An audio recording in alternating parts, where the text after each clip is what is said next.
So this is a personal thought ನಂಗೆ ಅನ್ಸೋದು that ಸತಿ ತುಂಬ ಕಷ್ಟ ಅನಿಸುತ್ತೆ ದ್ಯಾಟ್ ಯಾಕೆ ಹುಡುಗಿಯಾಗಿ ಹುಟ್ಟಿದ್ನು ಅಂತ ಆ್ಯಕ್ಚುಲಿ ಅನಿಸುತ್ತೆ.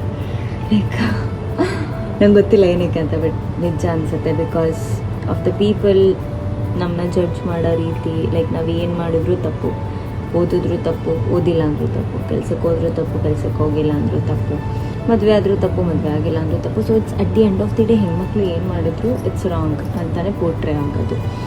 ಸೊ ಕೆಲವು ಹುಡುಗಿರ ಬಗ್ಗೆ ನಾನು ಮಾತಾಡೋಕ್ಕೆ ಇಷ್ಟಪಡಲ್ಲ, ಬಟ್ ಗಂಡು ಮಕ್ಳು ಯಾರು ಇರ್ತಿರಲ್ಲ, ಈ ರೀಲ್ಸ್ ಮಾಡೋ ಹುಡುಗಿರನ್ನ ಅಥವಾ who really want to achieve something big in their life ಅಂತ ಅಂದ್ಕೊಂಡು ತುಂಬ ಬೋಲ್ಡಾಗಿ ಎಲ್ಲರ ಜೊತೆ ಫ್ರೆಂಡ್ಲಿ ಆಗಿರೋ ಹೆಣ್ಮಕ್ಳೆಲ್ಲ ನೀವು ಕರಿಯೋ ಹೆಸರವ್ರಲ್ಲ.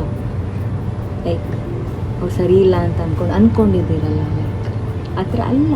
ಇಟ್ಸ್ ಬೇಸಿಕಲಿ ನೀವು ಅಂದ್ಕೊಂಡಿರೋಕ್ಕಿಂತ ತುಂಬ ಡಿಫ್ರೆಂಟ್ ಆಗಿರ್ತಾಳೆ. ಲೈಕ್ ಯಾರ ಬಗ್ಗೆ ಆದರೂ, ಈಗ ಫಾರ್ ಎಕ್ಸಾಂಪಲ್ ನನ್ನ ಬಗ್ಗೆನೇ ಅಂದ್ಕೊಂಡಿರೋರು ಯಾರು ನನ್ನ ಜೊತೆ ಟೈಮ್ ಸ್ಪೆಂಡ್ ಮಾಡಿಲ್ಲ, ಯಾರಿಗೆ ನಾನು ಏನಂತ ಗೊತ್ತಿಲ್ಲ, ಬರೀ ಥರ್ಡ್ ಪರ್ಸನ್ಸಿಂದ ನನ್ನ ಬಗ್ಗೆ ಕೇಳಿ ಜಡ್ಜ್ ಮಾಡಿರ್ತಾರೆ.